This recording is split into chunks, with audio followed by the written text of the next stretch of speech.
"You have 1 day to get out of this house," my daughter said. My grandson added, "You're not even my real grandma." I smiled, pulled out a document, and said, "Actually, you have 24 hours to find a new place to live. I'm glad to have you here. Follow my story until the end and comment the city you're watching from, so I can see how far my story has reached. You have 1 day to get out of this house." The words hit me like a physical blow. I stood there in the kitchen doorway, my arthritic hands still gripping the dish towel I'd been using to dry the breakfast plates. Oakley's face was twisted with an anger I'd seen building for months, but hearing it directed at me with such venom made my chest tighten. "Oakley, please," I whispered, my voice barely audible. "This is my home too." She laughed, a harsh sound that made me flinch. "Your home? Mom, you've been living here rent-free for 3 years. 3 years of me supporting you, feeding you, putting a roof over your head. And what do I get in return? Nothing but complaints and judgment." I wanted to tell her that wasn't true. I wanted to remind her of all the nights I'd stayed up with Kent when he was sick, all the meals I'd cooked, all the laundry I'd folded, all the cleaning I'd done without being asked. But the words stuck in my throat like always. Kent appeared in the doorway behind his mother, his 15-year-old frame already taller than mine. The boy I'd helped raise, the child I'd sung to sleep, read stories to, bandaged scraped knees for, the grandson I'd loved with every fiber of my being looked at me with the same cold disdain as his mother. "Finally," he said, rolling his eyes. "Maybe now I can have friends over without being embarrassed." The casual cruelty in his voice made my knees weak. I reached out to steady myself against the counter, and something in that gesture seemed to irritate him further. "God, you're so dramatic," he continued, his voice gaining confidence from his mother's approving nod. "It's not like you're really my grandmother anyway. Real grandmothers don't live off their families like parasites." The word parasite echoed in my mind, bouncing around like a marble in an empty jar. I felt something inside me crack, not just my heart, but something deeper. My sense of self, my understanding of my place in this family, my belief that love could overcome anything. Oakley stepped closer, her eyes glittering with a satisfaction that made my stomach turn. "You heard him, Mom. Even Kent sees it. You're not contributing anything here. You're just existing, taking up space." I looked around the kitchen I'd organized, at the living room where I'd spent countless evenings helping Kent with homework, at the photos on the refrigerator that included me in better times. When had I become invisible in my own life? "I raised you," I said quietly, the words feeling foreign on my tongue. I rarely defended myself anymore. It was easier to just absorb their frustration and move on. "Barely," Oakley shot back. "You were always working, always stressed, always making me feel guilty for wanting things other kids had. And now you expect me to take care of you because you didn't plan for your retirement properly?" The unfairness of it took my breath away. Every double shift I'd worked had been for her. Every overtime hour, every missed social event, every sacrifice had been to give her opportunities I'd never had. But explaining that now would only make me sound pathetic. Kent crossed his arms, mimicking his mother's stance. "My friends think it's weird that you live here. Like, why can't you get your own place? My friend Jason's grandmother has this cool condo and takes him on vacations and stuff. You just make our house smell like old people." Each word was a small knife, precisely placed to cause maximum damage. I wondered when he'd learned to be so cruel, or if I'd simply been too blind to see it developing. "Where am I supposed to go?" I asked, hating how small my voice sounded. Oakley shrugged. "That's not my problem anymore. Maybe one of those senior living places. They have programs for people who can't afford it on their own." The suggestion hung in the air like a threat. I'd visited those places when I was looking for options for my own mother years ago. The smell of disinfectant and despair, the vacant stares, the way the staff talked to residents like children. The thought made my hands shake.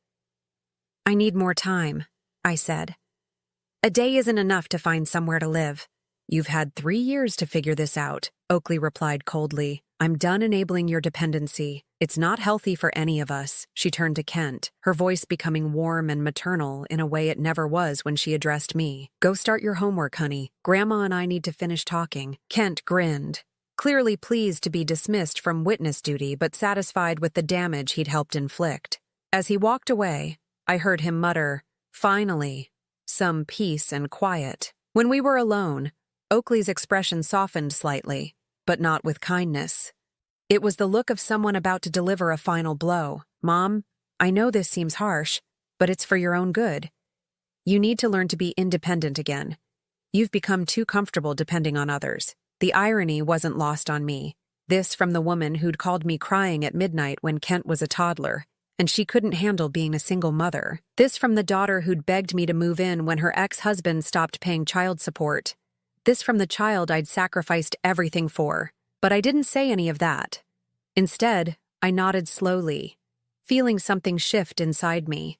Not broken this time, but hardened, like steel being forged in fire. "I understand," I said quietly. Oakley looked surprised by my compliance. She'd probably expected tears, begging, maybe even threats to call other family members. But I just stood there, looking at her with new eyes. "Good," she said, though she sounded uncertain now. "I mean, this is really for the best. You'll see." I walked slowly to my room, feeling their eyes on my back. Behind me, I heard Oakley on the phone, probably calling her sister to complain about what a burden I'd become. The familiar sting of being discussed like an object rather than a person washed over me. In my room, I sat on the bed I'd bought with my own money and looked around at my modest possessions. Photos of Oakley and Kent, books I'd accumulated over decades, the jewelry box my mother had given me. Such a small life when viewed through their eyes. But as I sat there, something strange happened. Instead of the usual despair that followed these confrontations, I felt a calm clarity settling over me. They wanted me gone? Fine. They thought I was powerless? We'd see about that. I reached into my nightstand drawer and pulled out a manila folder I'd hoped never to need. Inside were documents that would change everything. Documents that proved just how wrong they were about who held the power in this house. Tomorrow, when I was supposed to be packing my things in shame, I would show them exactly who Paulette Morrison really was. I didn't sleep that night. How could I? Every time I closed my eyes, I heard Kent's voice calling me a parasite, saw Oakley's satisfied smirk as she delivered her ultimatum. But lying there in the darkness, other memories began to surface. Memories I'd buried under years of trying to keep the peace. I remembered the phone call that changed everything 3 years ago. Oakley's voice had been shaking, desperate in a way I hadn't heard since she was a little girl afraid of thunderstorms. "Mom, I don't know what to do. David stopped sending child support checks. The bank is threatening foreclosure. I might lose the house." She'd been crying, really crying, not the manipulative tears she'd perfected as a teenager. And like always, my maternal instincts kicked in before my common sense could catch up. "How much do you need?" I'd asked, already calculating how much I could pull from my retirement savings. "I don't know. Maybe? Maybe you could come stay with us for a while. Help with Kent and the house payments? Just until I get back on my feet." Just until. Those words had been the beginning of the end of my independence. I'd sold my small but comfortable apartment, the one I'd worked for 30 years to pay off. I'd liquidated my savings account, cashed in bonds, even sold my mother's engagement ring, all to help Oakley keep this house, the house she now claimed was hers alone. The first few months hadn't been too bad. Oakley had been grateful then, almost like the daughter I remembered from better times. She'd included me in decisions, asked for my advice, even thanked me for the sacrifices I was making. But gratitude, I'd learned, has a short shelf life. By the 6-month mark, my presence had become expected rather than appreciated. By the first year, I'd somehow transformed from savior to burden. The woman who'd begged me to save her home was now treating me like an unwelcome guest who'd overstayed her welcome. I thought about all the small humiliations that had accumulated over the years. The way Oakley introduced me to her friends. "This is my mother. She's staying with us for a while." Never, "This is my mother who saved our house," or even just, "This is my mother, Paulette." Always with that qualifier that made my presence sound temporary and slightly embarrassing. Then there were the house rules that gradually appeared. Don't use the good towels, don't eat the expensive yogurt, don't have the TV too loud, Don't invite anyone over without asking first. Don't rearrange the furniture. Don't. I'd watched myself shrink, both physically and emotionally, trying to take up less space in a house I'd helped save. The worst part was watching Kent change. When I'd first moved in, he'd been 12 and still sweet. Still the little boy who'd climb into my lap for stories. But as he grew older and absorbed his mother's attitude toward me, he'd become a stranger. A cold, entitled stranger who saw me as an inconvenience. I remembered his 13th birthday party. I'd spent days planning it, buying decorations with my Social Security money, baking his favorite cake from scratch. But when his friends arrived, he'd asked me to stay in your room so my friends don't think you live here. The humiliation had been crushing, but I'd complied. I always complied.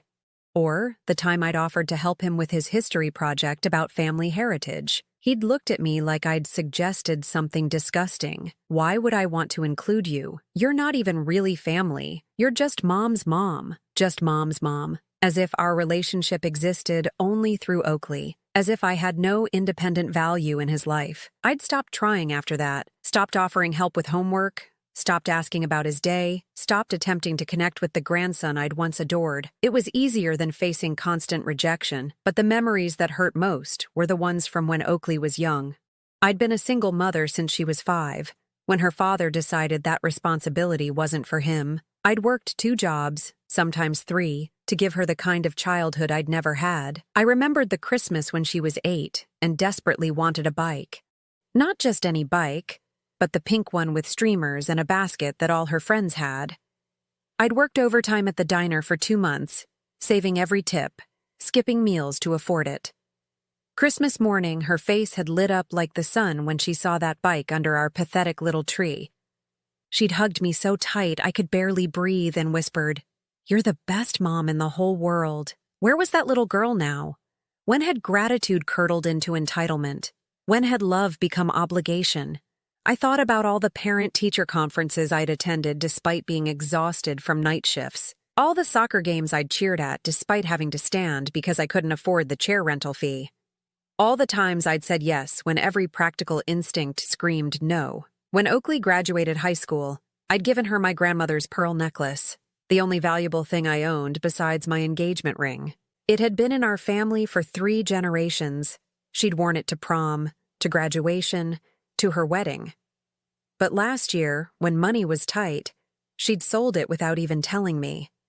I'd only found out when I was looking for something in her jewelry box and noticed it was gone. "Oh, that old thing," she'd said when I asked. "I sold it. The pearls weren't even real, Mom. I got it appraised." They had been real. My grandmother had sacrificed to buy them, just like I'd sacrificed to keep them in the family. But Oakley's casual dismissal had told me everything I needed to know about how she viewed our family history, our traditions, our connections. Now, sitting in the darkness of what they considered their house, I felt the weight of all those years pressing down on me. Every sacrifice dismissed, every gesture of love forgotten, every piece of myself I'd given away treated as worthless. But tomorrow, they would learn the truth. Tomorrow, they would discover that the woman they'd been treating like a charity case was actually the one holding all the cards. I pulled the manila folder closer and opened it by the light of my phone. Property deed, purchase agreement, bank statements, transfer documents. All the proof I needed that their comfortable life had been built on a foundation they knew nothing about. Let them sleep soundly tonight. Let them dream about their newfound freedom from the burden of supporting me. Because when morning came, they were going to wake up to a reality that would shatter everything they thought they knew. The powerless old woman they'd spent 3 years diminishing was about to remind them who really owned the ground they stood on. The morning sun streamed through my bedroom window as I heard Oakley moving around the kitchen, probably making her usual rushed breakfast before work. I'd been awake since 5. Sitting quietly with the manila folder in my lap, waiting for the right moment.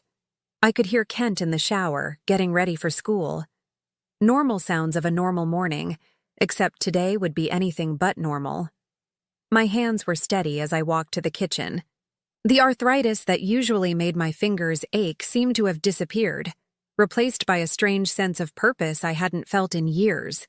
Oakley stood at the counter, scrolling through her phone while her coffee brewed. She looked up when I entered, her expression immediately shifting to that familiar mixture of impatience and annoyance. "Good, you're up," she said, not looking at me. "I hope you spent the night making arrangements. I meant what I said yesterday." "I know you did," I replied quietly, setting the folder on the kitchen island between us. She glanced at it with mild curiosity. "What's that? Your medical records? Because if you think showing me bills will make me feel guilty." "It's not medical records," I said, my voice calmer than I'd heard it in months. "It's something you need to see." Kent bounded into the kitchen, his hair still damp from the shower. He grabbed a piece of toast and started slathering it with peanut butter, completely ignoring my presence. The casual dismissal that had once hurt so deeply now felt almost laughable. "What time do you want me to call the moving truck?" Oakley asked, still not opening the folder. "Because I've got meetings all afternoon and I want this handled before."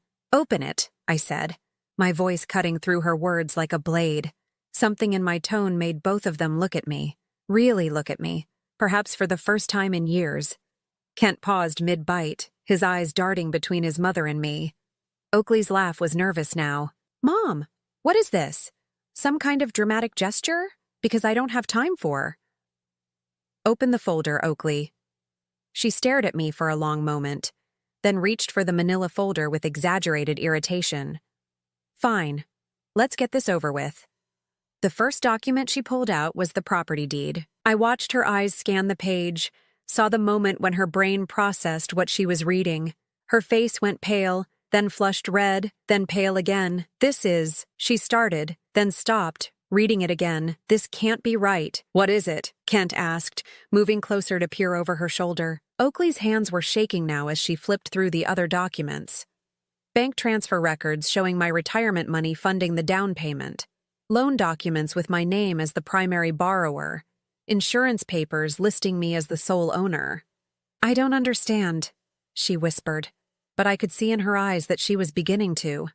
"3 years ago, when you called me crying about losing the house," I said, my voice steady and clear, "you weren't just asking me to help with payments. The bank had already started foreclosure proceedings. Your credit was destroyed. David's missed child support payments had left you months behind on everything." Kent was reading over her shoulder now, his expression shifting from confusion to something approaching fear. "The only way to save this house was for someone else to buy it outright," I continued. "Someone with good credit and enough cash for a down payment. So I bought it. All of it. The house, the land, everything." Oakley sank into a chair, still clutching the papers. "But you told me you were helping with the mortgage payments." "I was. I've been paying the mortgage on my own house for 3 years while you treated me like a burden you were graciously supporting." The silence in the kitchen was deafening. Kent's toast hung forgotten in his hand, peanut butter dripping onto the floor. "Why?" Oakley's voice was barely a whisper. "Why didn't you tell me?" "Because I thought it would hurt your pride. I thought if you knew the truth, you'd feel guilty, maybe even ashamed. I wanted you to feel secure in your own home, not like you were living in mine." I pulled out a chair and sat down across from her, feeling older than my 69 years, but somehow stronger too. "I put the deed in my name to protect both of us. If something happened to you, Kent would still have a home. If something happened to me, the house would go to you in my will. I thought I was being generous. I thought I was being a good mother." Oakley was crying now, but they weren't the manipulative tears I'd grown accustomed to. These were the tears of someone whose entire world had just shifted beneath their feet. "Mom, she started, but I held up my hand. "Let me finish," I said. "For 3 years, I've watched you treat me like a charity case, like a burden you were noble enough to carry. You've made me feel small and unwelcome and ashamed of needing help. You've let your son speak to me in ways that would have gotten you grounded for a month when you were his age." Kent flinched at that, finally understanding that his casual cruelty hadn't gone unnoticed. "And yesterday," I continued, "you told me I had 1 day to get out of your house. You made me feel like a parasite, like someone taking advantage of your generosity." I reached across the table and gently took the deed from Oakley's trembling hands. "But this isn't your house, sweetheart. It's mine. It's been mine for 3 years. And if anyone needs to find somewhere else to live, it's not me." The color drained completely from Oakley's face. You can't be serious. Yesterday, Kent told me I wasn't really his grandmother. You told me I was a burden, that I was taking up space, that I wasn't contributing anything. I folded the deed carefully and put it back in the folder. Well, now you know exactly what I've been contributing. Kent dropped his toast, the sound of it hitting the floor echoing in the stunned silence. Grandma, he said, and hearing him use that word again after so long made my chest tight. I didn't mean. Yes, you did, I said gently but firmly. You both did, and that's okay, because now we're all clear about where we stand. Oakley was hyperventilating now, her breath coming in short gasps. Mom, please. I was angry yesterday. I was stressed about work and money, and I didn't mean those things. Yes, you did, I repeated. And you've meant them for a long time. This wasn't one bad day, Oakley. This has been building for 3 years. I stood up, feeling lighter than I had in months. Now, I believe someone mentioned something about having 24 hours to pack? Oakley's eyes went wide. You're kicking us out? Mom, we have nowhere to go. I'm sure you'll figure something out, I said, using the same dismissive tone she'd perfected over the years. You're both young and capable. Maybe one of those apartments downtown would suit you better. But Mom, Oakley started to stand, then seemed to remember she was holding onto the table for support and sat back down heavily. The sound of her body hitting the chair was the last thing I heard before she slumped forward, unconscious. Kent screamed. Oakley came to 5 minutes later, sprawled on the kitchen floor with Kent kneeling beside her, his face pale with panic. I'd calmly gotten a damp washcloth and was sitting in my chair, waiting. Mom, Kent was saying, patting her cheek frantically. Mom, wake up. When her eyes fluttered open, the first thing she saw was me sitting there, completely composed. For a moment, confusion clouded her face. Then reality crashed back like a wave. Oh God, she whispered, struggling to sit up. This is really happening. I handed her the washcloth. Drink some water. Slowly, she accepted it with shaking hands, her eyes never leaving my face. Looking for some sign that this was all an elaborate joke, perhaps. Some indication that her pushover mother would cave and take it all back. She wouldn't find it. Grandma, Kent said, and his voice cracked on the word. Please, we're sorry. We didn't know. Didn't know what? I asked gently. That I'm a human being with feelings? That treating someone badly has consequences? That actions matter? He flinched like I'd slapped him. I was being stupid. I didn't mean those things I said. About me not being your real grandmother? About me being a parasite?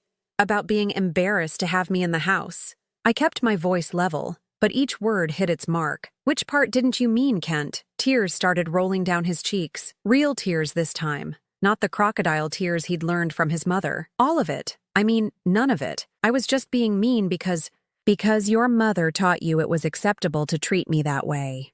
I finished for him. Because you've watched her dismiss me and diminish me for 3 years, and you learned that it was okay to do the same. Oakley had managed to pull herself into a chair, though she still looked like she might faint again. Mom, I know I haven't been. I know I've made mistakes, but you can't just throw us out. We're family. The word family hung in the air between us like a challenge. Family? I repeated slowly. Is that what we are? Because yesterday you made it very clear that I wasn't family. I was a burden, a parasite, someone taking advantage of your generosity. I was angry, she said desperately. People say things when they're angry, you know that. Do they? I asked. Because when I was angry about you selling my grandmother's pearls without asking, I didn't call you names. When I was hurt that you never included me in family photos anymore, I didn't threaten to kick you out. When I was lonely, because both of you treated me like I was invisible, I didn't make you feel unwelcome in your own home. Each example hit like a physical blow. I could see them both remembering, recognizing the truth in what I was saying. But I did make you feel unwelcome, Oakley whispered. Didn't I? Yes, I said simply. You did. Kent was crying harder now. We can change. I can be better. I promise. Can you? I asked. Because this isn't the first time we've had this conversation. Every time I've tried to address how you both treat me, I get told I'm being oversensitive or dramatic. Every time I've asked for basic respect, I've been made to feel like I'm asking for too much. I reached for the folder again and pulled out another set of documents. Do you want to know what else I've been paying for? Oakley's face went even paler, if that was possible. What do you mean? Kent's school fees. The private school you told everyone you were sacrificing to afford? I've been paying that tuition since he started there. Every month, $200 from my Social Security check. Kent's mouth fell open. But Mom said, your mother has told you a lot of things that weren't exactly true, I said. The car insurance on that Honda you drive to school? Mine. The health insurance that covers your dental work and your sports physicals? Mine. The internet bill so you can play your video games? Also mine. I spread the statements across the table like a poker player revealing a winning hand. The grocery bills, the utility payments, the property taxes, the homeowner's insurance. Should I go on? Oakley was making small gasping sounds like a fish out of water. I thought. I was contributing too. My salary. Your salary barely covers your car payment and your credit card bills, I said. I've been supporting this entire household while you told yourself you were supporting me. The truth settled over the kitchen like a heavy blanket. Kent looked between his mother and me, clearly trying to process this complete reversal of everything he'd believed. So when you said I was taking up space, I continued, what you really meant was that I was taking up space in the house I own, eating food I buy, using utilities I pay for, while contributing nothing but the labor that keeps this household running. Mom? Oakley's voice was barely audible. I didn't know. I swear I didn't know it was that much. You didn't want to know, I corrected. There's a difference. You wanted to believe you were the generous daughter taking care of her helpless mother because it made you feel good about yourself. It made you feel powerful and noble and in control. I stood up and walked to the window, looking out at the backyard I'd been maintaining for 3 years. The garden I'd planted, the fence I'd had repaired, the deck I'd had restained. But the truth is, you've been living off me while treating me like a burden. You've been raising your son to disrespect the woman who's actually supporting him. You've been playing house with my money while making me feel grateful for the privilege. When I turned back around, they were both staring at me with expressions I'd never seen before. Not anger or irritation or dismissal. Something closer to fear. 24 hours, I said quietly. That's what you gave me. So that's what I'm giving you. But where will we go? Kent asked, his voice small and young.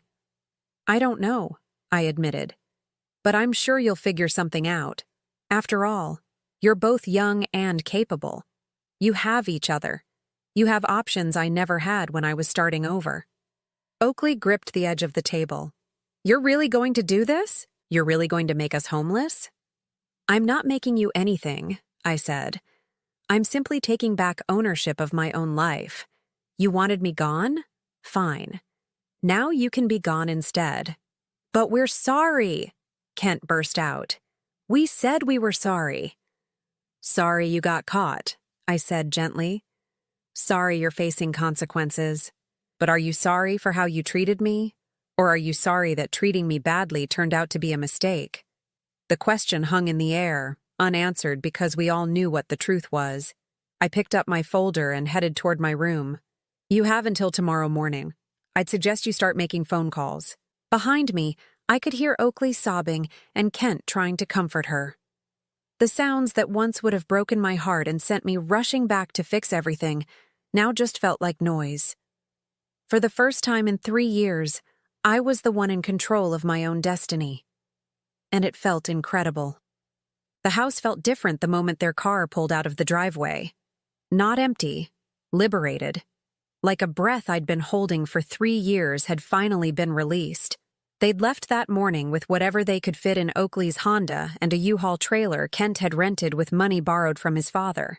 The same father who'd abandoned them years ago but suddenly became available when they needed somewhere to stay. Funny how that worked. Oakley had tried one last manipulation at the door, Kent clinging to her side like he was 12 again instead of 15. Mom, please, she'd whispered, her eyes red from crying. Just give us another chance. We can make this work. But But her idea of making it work was for me to pretend the last 3 years hadn't happened, to go back to being grateful for scraps of attention while paying for the privilege. "You'll always have a chance to earn your way back into my life," I'd told her, "but it will be on my terms, not yours." The look she'd given me then was pure shock. Her pushover mother, setting terms? It was like watching someone discover that their pet goldfish had grown teeth.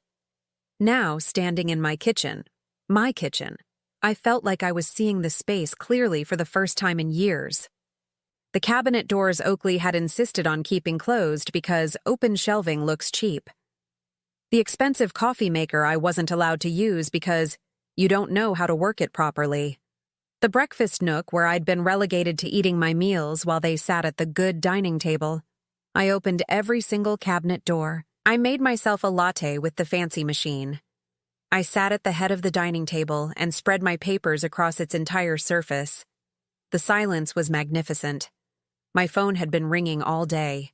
First Oakley, then Kent, then Oakley's sister Beth, who'd apparently been designated as the family negotiator.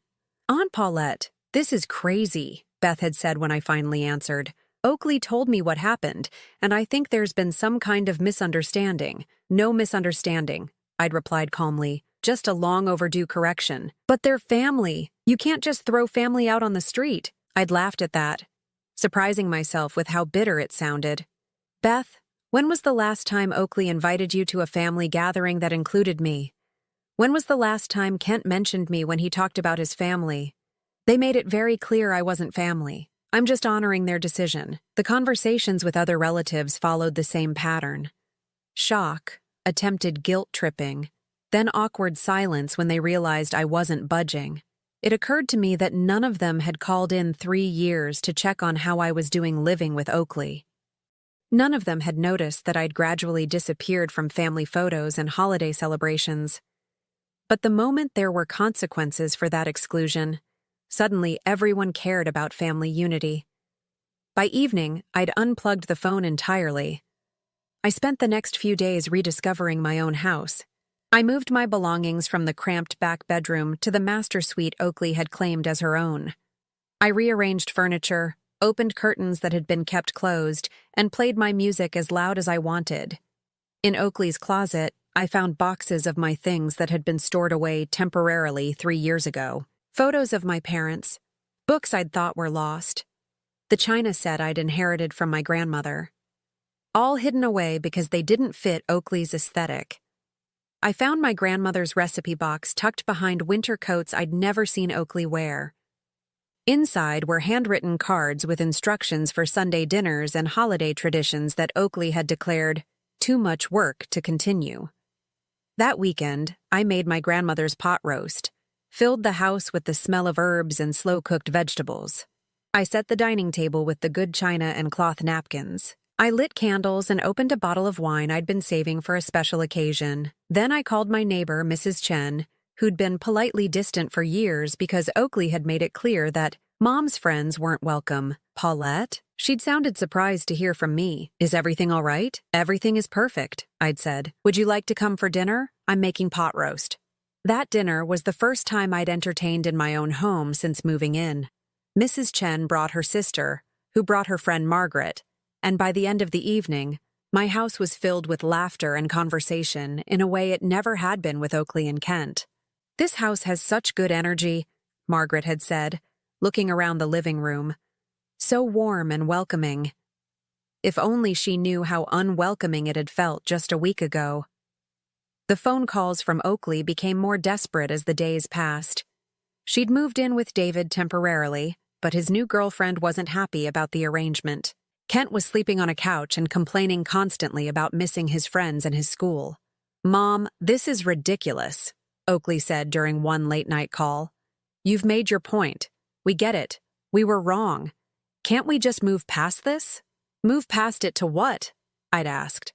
"Back to you treating me like hired help? Back to Kent acting like I'm an embarrassment? Back to me paying for everything while being made to feel like a burden?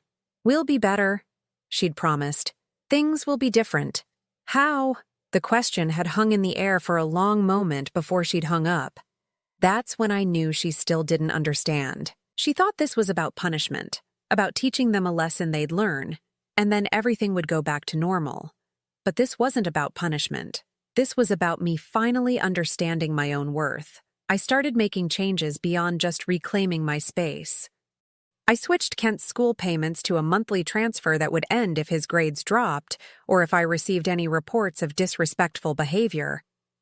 I set up automatic payments for health insurance that could be canceled with 30 days' notice.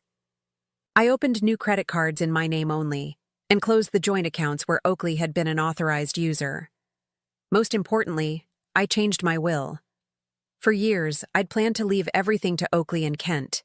The house, my savings, my life insurance policy. They were my only family, after all. But family, I'd learned, was about more than blood. It was about respect, kindness, and mutual care. It was about valuing each other as human beings, not just as sources of convenience or obligation. I made an appointment with my lawyer and created a new will that established a trust for Kent's education, but only if he maintained certain standards of behavior and academic performance. The house and remaining assets would go to charities that supported elderly people who'd been mistreated by their families. Oakley would inherit exactly what she'd told me I was worth. Nothing. 3 weeks after they'd moved out, I was watering the plants in my front garden when a car pulled up. Kent got out of the passenger side, looking older somehow, more serious. He approached slowly like he was afraid I might send him away. "Hi, Grandma," he said quietly. "Hello, Kent." I kept watering, not making it easy for him. "I wanted to apologize," he said, "for real this time. Not because I want something, but because what I said was wrong." I looked at him then, really looked. His clothes were wrinkled, his hair needed cutting, and there were dark circles under his eyes. "Are you apologizing because you understand why it was wrong, or because you don't like the consequences?" He thought about that for a moment. "Both, I guess. But mostly because I hurt you, and you didn't deserve it." It was the first genuinely mature thing I'd heard him say in years. "I miss you," he continued. "I miss living here, but I also just miss you. I miss talking to you and having you help me with stuff and eating your cooking." "What stuff did I help you with?" I asked, curious if he remembered. "Everything," he said, his voice getting thick. "Math homework and friend problems. And that time I was scared about starting high school. You always listened and never made me feel stupid. And how did you repay that?" He flinched. "By being a selfish brat who cared more about what his friends thought than about hurting someone who loved him." The honesty in his voice caught me off guard. This wasn't the manipulation I'd grown used to from Oakley. This was genuine remorse. "Your mother doesn't know you're here, does she?" He shook his head. "She thinks I'm at basketball practice. But I wanted to come by myself because this is between you and me, isn't it? What I said to you. Smart boy. Smarter than his mother, certainly. What do you want from me, Kent?" "I want to know if there's any way I can earn your forgiveness. And maybe someday earn the right to be your grandson again." The phrase, "earn the right," told me everything I needed to know about how much his perspective had changed. "That depends," I said. "Are you willing to do the work even if your mother isn't?" 6 months later, I was sitting on my back deck, watching the sunset paint the sky in shades of gold and pink. The garden was thriving, the roses I'd planted were beginning to bloom, and the house behind me hummed with the quiet contentment of a space that was truly mine. Kent had kept his word. Every week he'd find a way to visit, sometimes claiming basketball practice, sometimes saying he was studying at the library. We'd started slowly, with him helping me with yard work while we talked about school, friends, and life. The transformation in him was remarkable. Without his mother's constant reinforcement of his entitlement, he'd begun to remember who he used to be. The sweet, thoughtful boy I'd helped raise was still there underneath the teenage bravado. He'd brought his report card last week. Straight A's for the first time in 2 years. "I figured if you're paying for my education, I should probably take it seriously," he'd said, and I'd heard genuine pride in his voice. We'd established rules for our relationship. He would treat me with respect, period.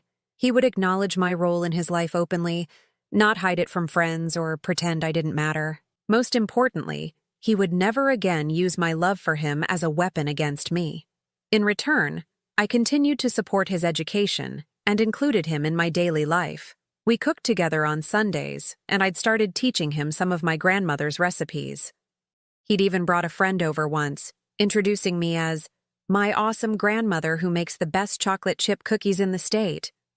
The pride I'd felt in that moment was worth every painful day of the past 3 years. Oakley, on the other hand, remained stubborn. She'd tried everything from guilt trips to bribes to get back into my good graces. She'd shown up with flowers, with apology letters, with promises to change. She'd even offered to pay rent to live in her old room. But she still didn't understand the fundamental issue. I said I was sorry, she'd argued during our last conversation. How many times do I have to apologize before you forgive me? It's not about the number of apologies, I'd explained patiently. It's about understanding what you're apologizing for. I treated you badly. I was ungrateful. I hurt your feelings. What else do you want me to say? I want you to understand why you treated me badly. I want you to recognize the pattern of behavior that led to this moment, and I want you to do the work to change it, not just promise to change. She'd hung up in frustration, and I hadn't heard from her since. The truth was, I wasn't sure Oakley was capable of the kind of self-reflection required for genuine change. She'd spent too many years believing she was the victim in every situation, the one who was owed rather than the one who owed. But I'd learned that I couldn't fix other people. I could only control my own choices and protect my own peace.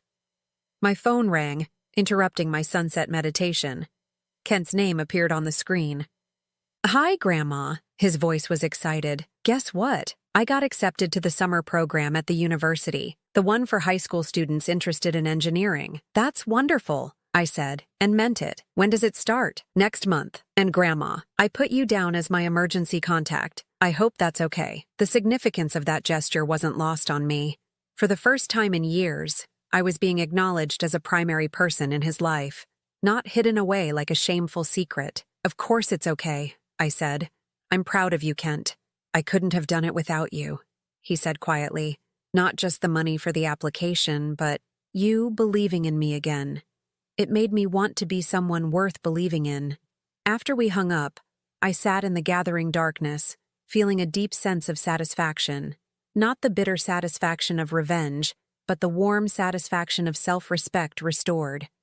I thought about the woman I'd been 6 months ago, small, diminished, grateful for scraps of attention from people who treated me as an inconvenience. That woman felt like a stranger now. I'd spent so many years believing that love meant accepting whatever treatment people chose to give me.